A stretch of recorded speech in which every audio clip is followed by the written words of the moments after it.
Greetings, and welcome to the second episode of Ray Reads Just For You.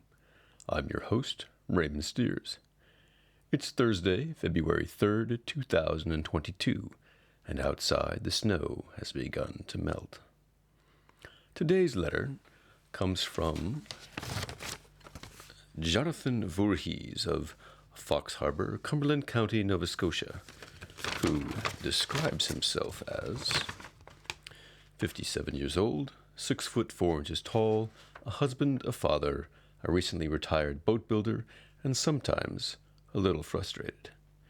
Jonathan writes, "Salutations, Mr. Steers. I see that you, like myself and all learned men, seem to have read lots of books. I wonder, though, are there any books that you have started with the best of intentions, but somehow could not find the wherewithal to complete? And if so, why?" Well, indeed, Mr. Voorhees, the answer is sadly yes. There are books which, despite the application of my best ability, I could not forge through to the bitter end.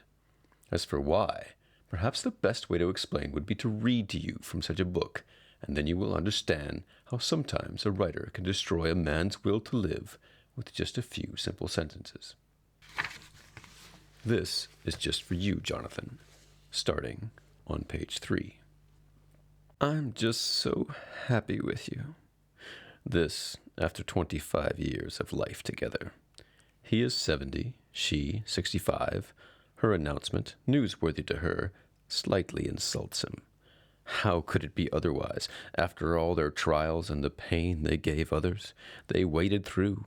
Here they are on the other side. She tugs at him. She twists his head in order to kiss his mouth, but his lips are puffy and numb with sleep, and in his anesthetized state, his nerves misaligned, it feels like an attempt to suffocate him. It rubs him, as people used to say, the wrong way.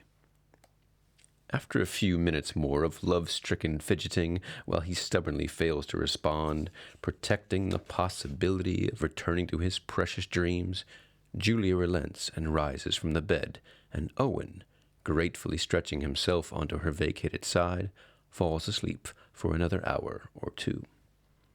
One morning in this last stolen hour, he dreams that, in a house he does not know, it has a shabby, public air to it, as of a boarding house or a hospital, faceless official presences guide him into a room where, on a bed like theirs, 2 single beds yoked together to make a king size, a man, rather young, to judge from the smoothness of his blond body, with its plump buttocks, lies upon his wife's body, as if attempting resuscitation, or, not at all the same thing, concealment, when, under silent direction from the accompanying officiating presences, this stranger removes himself.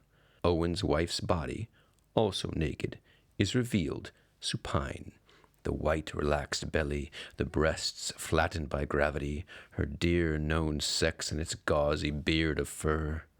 She is dead, a suicide. She has found the way out of her pain. Owen thinks, if I had not interfered with her life, she would still be alive. He yearns to embrace her and breathe her back to life and suck back into himself the poison that his existence has worked upon hers.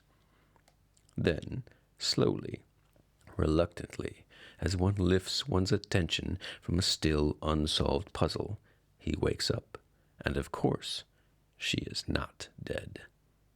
She is downstairs, generating the smell of coffee and the rumble of an early news show, several bantering voices, male and female, traffic and weather. Julia loves them both.